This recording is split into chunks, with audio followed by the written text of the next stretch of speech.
What's up, guys? It's Hunter with S3 Magazine. What you see right here behind me is a 1989 Nissan 240SX. What's special about this 240SX, however, is I pulled it out of a field less than a month ago. This car has been sitting on a farm since 2005, and we're going to try to bring it back to its former glory.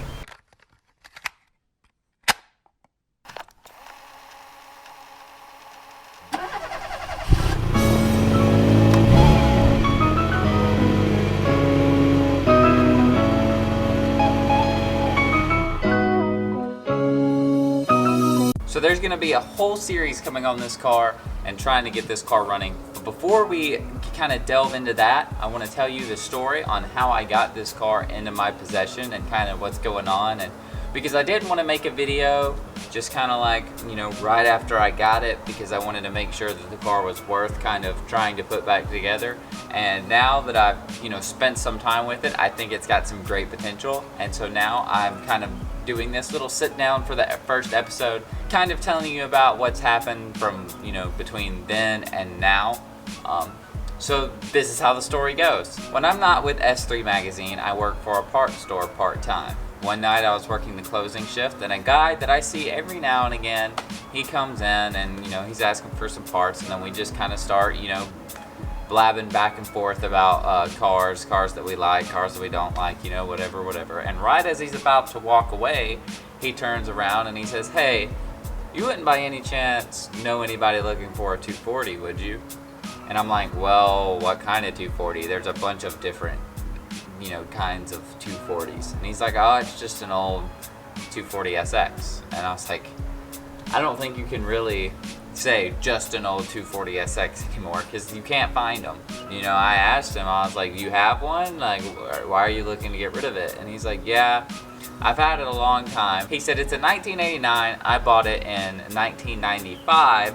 I drove it 257,000 miles up until 2005, when I took the top end apart to get the top end refreshed, and life happens. I ended up going through a really nasty divorce, and in the in between, I put it on a trailer and hauled it to my family farm, and that's where it sat in a chicken house up until last year, when my dad pulled it out into the field that you guys see pictured here. And it's just been sitting there ever since. I've just held on to it because I had hope that I'd get around to putting it back together, but the longer it sits, the more attention that it needs, and I know that I don't have the means to do it right now. So instead of it just sitting there and rotting, I want it to go to somebody that I know is not just gonna beat it up, or that I know that's not just gonna let it sit like I am. I want it to go to somebody that I know will bring this car back to what this car needs to be. We talk about it a little bit longer. I tell him how, I've always admired 240s, and I've always wanted, an S chassis car, just because, that's my generation's hot rod. I've always wanted one, but by the time I kind of got in the position that I could get one, the drift tax had taken over, and the cars were selling for more than what I really wanted to pay for one. So I just kind of, wrote it off. I said, "Look, I work for a magazine when I'm not here. If I'll hit up a few of my contacts, see if anybody's interested." Cause he told me, he's like, "It's completely original. It's got a clean title. It doesn't have any rust." I even have the original key, the original floor mats, all the top end that I took apart. It was like the bolts were put in bags and in boxes. It's in the trunk. So I was like, "I'm sure you want a fair amount for it, so I'll keep an ear out." And we talk a little bit more. He starts to tell me how much the car means to him. At one point he titled it to his buddy and let his buddy drive it back and forth to college because he knew his buddy needed help. It was kind of like their baby. They called it Chloe, so her name is Chloe. After a while of chatting, he kind of pauses and he's like, "Look, I've had 10 things on my bucket list. Fixing this car was number 3. If you promise me that you can get this car running again and at least take me and my friend for a ride in it, I'll let you have it for $500. And get this, he even offered to trailer it to my house for me, so I didn't even have to get you know, a truck and a trailer. So I was like, whoa, I can't pass this up. This is like the JDM dream. I need it. So, you know, I call up my friends and I'm like, is this a good idea? And they're like, shoot, yeah, that's a good idea. So, you know, I told him, I'm like, look, I'm doing it. Let's do it. I texted him that night. He gave me his number. And I'm like, can I come look at the car tomorrow? So the next day I go look at the car. The car checks over. You know, it's rough. It's rough, I'm not gonna lie. You know, it's got, the interior's pretty gross, and you know, the rest of the car is pretty gross, but it's got potential. The thing's got character, you know, and that would, like, now I'm technically the third owner. You know, for $500, you don't pass up something like that. So, you know, I looked it over. Then I came back later that week, and then we pulled it out of the field. You know, we drug it out. We actually hooked a battery up to it to see if there was any power. Unfortunately, there wasn't any power. So, you know, there was rat poop in the engine bay, so we gotta, I mean, that's just, you know, part of it, part of pulling a car out of the woods or out of a field or whatever you want to call it. So we get a tractor, we pull this thing up onto a trailer, get it to my house, get it unloaded. I start tearing it apart. I pull the seats out. My brother helps me pull, you know, the back part of the interior. We get all the crap, all the top end stuff out of the trunk and put it in like a tub, just in case we needed it. You know, I vacuum, I do everything that I can to really get it cleaned up. And then we push the car right here, or you see it right now. And I just kind of, you know, started tinkering with it. You know, chasing some of the wires. I got power to go to the ECU and to the engine bay, but I could not get any other power to go to the rest of the car. So there's no chassis power other than the clock on the cluster and the oil, like the oil light, warning light comes on.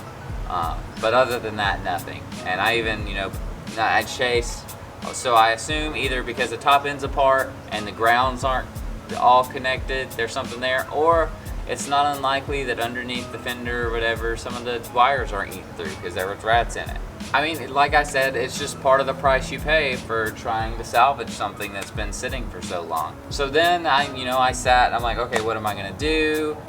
Do I want to, you know, wait and try to do this big engine swap on it, or do, like, what do I want to do? And finally, I just made the decision that I want to get the car running as fast as possible so that I can start taking care of the other things like gaskets and, you know, bushings and, you know, getting the car repainted, getting the interior sorted away. Once the car is in a decent enough, when I bring it back to how it was, then we'll decide if I want to put a 2J in it, or an LS in it, or an RB or SR, or whatever. We'll deal with that later. Unfortunately, it is an automatic, so that sucks. So I made the decision I am going to manual swap it, and I found a good deal on a KA24DE. So if you don't know anything about 240s, mine is a 1989, so that means it has the single cam engine and it has the KA24E. So I found a good deal. It was compression tested across all cylinders. He said it looks like it was recently rebuilt. He had actually pulled it out of his car to do an LS swap the week before. It comes with pretty much all the accessories. So I got the twin cam KA24DE that I'm gonna put in it. And as I was driving over to meet him, he hits me up and he's like, hey, I also have these blue S14 seats. It's a pair of them. They're in pretty good shape. And as you can see, the seats that were in my car, my S13 seats, were toast. And so I was like, yes, I'll take those. So I got the new engine. It came with a new wiring harness and a manual ECU. Then I got the S14 seats. So after that, I was on the hunt for a manual transmission setup. I actually found one. A guy, sort of local to me, he was like 4 hours away. He had a full manual transmission swap setup. He had the transmission with the transmission cross member thing. He had the clutch. He had the clutch master cylinder, the clutch slave cylinder, the clutch line. He had the clutch pedal. He actually had the manual brake pedal. Anything you could think of that you need to swap a manual into a 240, he had. So I've got that. I'm just missing some kind of miscellaneous parts right now. So I think I'm going to go ahead and do the engine swap since I have power to the engine bay, and then I'll once all the grounds are hooked up and I know that it's not something like that, then I'll start kind of going through the chassis harness and seeing if there is any hiccups or any wiring ate through there. But I just want to have the car ready to run. That way I don't want it to be something stupid simple like a ground not connected and I start taking the dash out and tearing through the chassis harness when there's no need to tear through the chassis harness. I could be wrong on that, but I've never done something like this. So I'm just kind of figuring it out as we go, you know? So the last thing that I've done is I've decided that I want to do all new bushings. So I took the exhaust off and I was underneath there kind of looking at the bushings, and I wanted to make sure, you know, I wanted to check the floor pan, and I wanted to check the floor pan and make sure there wasn't any rust, and I decided that I wanted to go ahead and re-undercoat the car. So I started sanding down the underneath of the car, that way that I could spray an all new undercoat on it. So that's kind of where we stand right now. Today is June 19th, and Wooly actually gave me kind of like a goal. He was like, let's try to have this thing running by the end of August so that we could have it at Grid Life South 2019. So that's kind of the goal right now. I don't know that we'll hit it. I don't know. You know, it just kind of depends on the whole wiring situation and how fast we can get this engine in and how fast I can, you know, collect the rest of the miscellaneous parts. But that's the goal. We're gonna try to have it at Grid Live, so hopefully you'll see the car there. So I hope you guys are super excited for this new series of trying to get this 240 running. Don't get this confused with our series on our Motovicity Distribution Civic Type R. Those videos are still gonna come out every Wednesday at 2 o'clock Eastern Standard Time. I'm gonna try to have these videos aren't gonna be as regular as the Civic Type R videos because I'm doing these on my own. So it just depends on kind of parts and time and everything. I'm gonna release these on Mondays, so keep an eye out on the S3 Magazine YouTube channel on Mondays. Also, don't forget that we still do a print magazine. That's our big shebang. That's our, you know, kind of why we're doing this. So if you go to s3mag.com, this project is also gonna be in the print magazine, so you can read about it all there. You can get your subscriptions 2 years for $20 right now. And I need to know if you guys are excited for this so that I can stay motivated. So the S3 Magazine Facebook, the Instagram, as at S3 Magazine, my personal Instagram, there will be a lot of content at the Hunter Rollins. So you can really stay updated. Before these videos come out, you're gonna see it on Instagram first. So you're gonna wanna follow on Instagram if you wanna stay as up to date as you can, because I'll be posting stories and everything. As far as what's up to come, it's not all gonna be like this sit-down documentary style. That was just for this first video because I kind of wanted to get a grip on the car first before I started talking.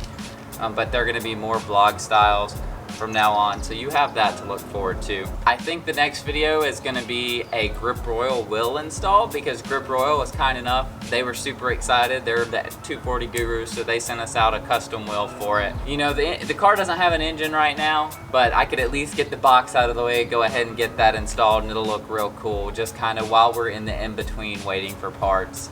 So you guys have that to look forward to coming next. But other than that, leave a comment, let me know your thoughts, give me your advice. I've never had an S chassis before, so I could really use some advice.